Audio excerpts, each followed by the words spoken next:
Lesson 9. Now that they know who you are.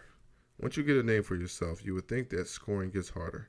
Coaches prepare their players night and day with the keys to stopping you from putting up big numbers.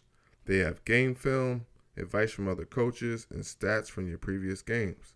It seems that they have your number, but I'm going to show you how to use those factors to score even more points. I used to love these tactics of preparation to stop me because they introduced the one thing that made it easier for me to score points: fear. There's nothing worse than knowing that you have the task of stopping the leading scorer on an opposing team.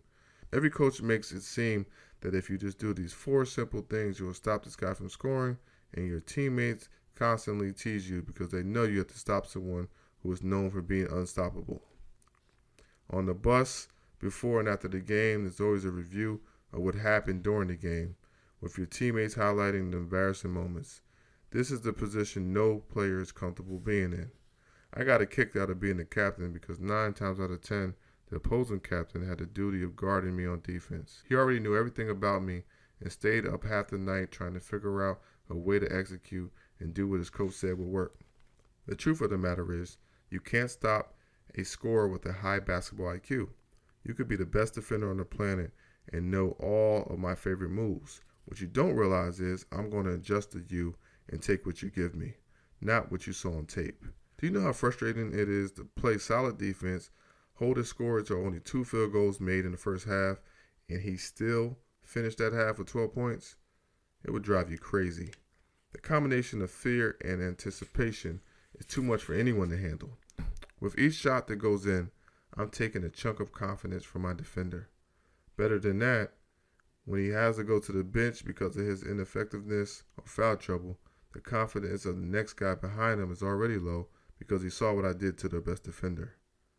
What the coach really should say is, look, we're not going to stop this guy from scoring, but we are going to make him work for everything he gets.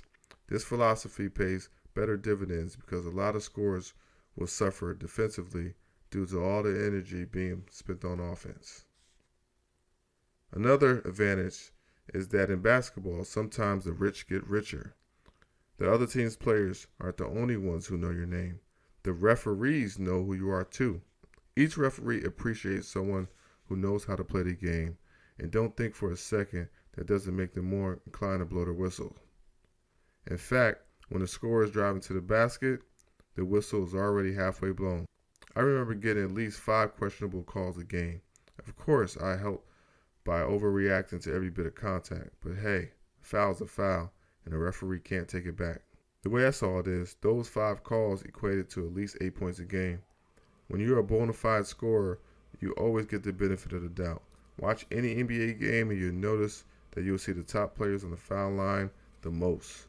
When a rookie drives and gets fouled, there's no call.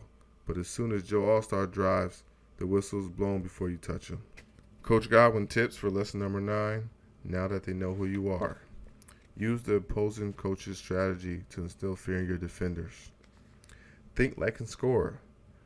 Drive to the hole to draw fouls. Use your name and success to get to the foul line. Everyone knows who you are, including those referees. So make sure once you start getting buckets, you use that to your advantage.